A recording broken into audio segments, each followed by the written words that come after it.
Man, I really want to go fishing, but the water's still cold. It's like 50 degrees right now. What are you talking about? Just throw a jerkbait. It's fantastic for cold water. A jerkbait? Isn't that what my grandfather used to use all the time? A jerkbait is fantastic for cold water situations while fishing. Jerkbaits are a fantastic option to use if your water temp is cold, anywhere between 50 and 70 degrees. Right now where I live, my water temp is hovering around 50 right now.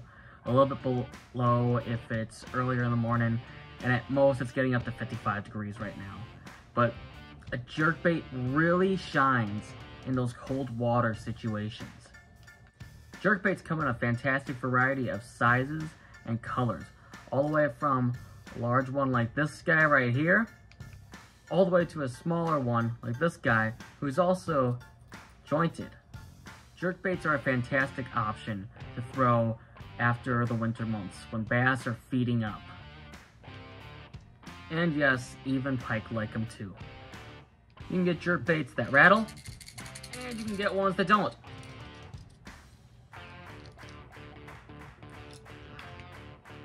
Jerkbaits are fantastic because once we're coming out of the winter months, bass and pike are looking to feed up on whatever they can. And the reason why it's called a jerkbait is because, well, it's self-explanatory. You jerk it through the water. The key to a fantastic retrieve on a jerkbait is you want to cast it out. You're going to let it hit the water, and what you want to do is you want to take your rod tip and you want to just twitch it. And you want to make sure that you change up the cadence of your twitch. So go maybe 1, 2, 3, let it sit, reel it in a little bit, repeat the process, but don't get robotic about it. Don't just keep on doing 1, 2, 3, reel, 1, 2, 3, reel. No, you want to add some action to it. You want to be sporadic about it. Another method to retrieve a jerkbait is you can pull it just through the water like normal, just a constant reel speed, but I would recommend a twitch every now and then. I have caught fish that way. It does work. You just got to feel it out. Find out what works on your body of water and find out what the fish react to. For example, there's the one piece and then there are the jointed as well too. Obviously the jointed is going to have more of an erratic swinging action, as where the one piece is going to be more of a tight wobble. So you just got to find out what works best in your area. One of my favorite ways to fish a jerkbait is to find on your sonar a ledge and a drop off and just troll along that. Just throw it out and just let it do its thing while you troll. Every now and then, just give your rod a little tug. Jerkbaits also work fantastic along flats. Whether it be a hard bottom or a soft bottom, jerkbaits are fantastic for those kind of situations.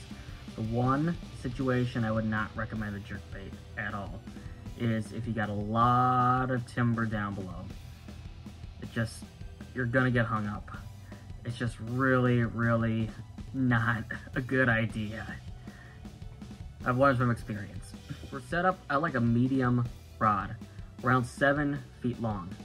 I also like to throw mine on spinning gear. Anywhere in a gear ratio between 6 and 7 is fantastic.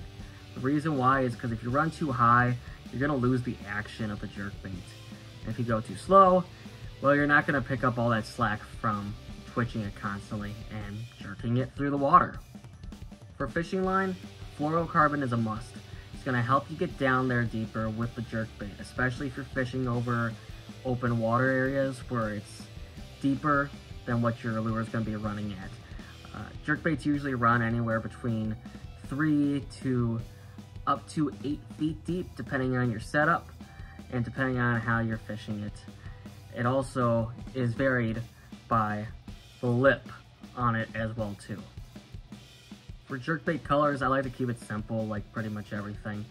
I like throwing more natural colors, and then if I'm fishing a river or if it's really, really dirty and if it's sunny out, I'll throw something that's more clear that's see-through, so that way it gives off a shimmer, a shine, and it helps the fish locate the lure more. A jerkbait is fantastic to use. It's also what got me into fishing. When I was younger, I went up north with my family. My dad and I, we had this little rowboat from the cabin that we had rented. And a few days before that, I went and picked up a jerkbait that looked just like this in Fire Tiger. It was cloudy out, it was summer, and I threw it out, and all of a sudden, bam! A massive pike hit it, at least for me at the time, 24-inch pike. So that to me was huge. That completely made me fall in love with fishing. So go give a jerkbait a try. I was hoping to do this outside on the boat, but it's potentially going to rain this weekend by where I live, so I'm doing it in the basement in my man cave again. But in the meantime though, go watch the playlist down here, go watch this video up here, hit that face, hit it. Go watch some more of my other videos, and make sure you like, comment, and subscribe. I appreciate you guys all. Thanks guys, have a good one.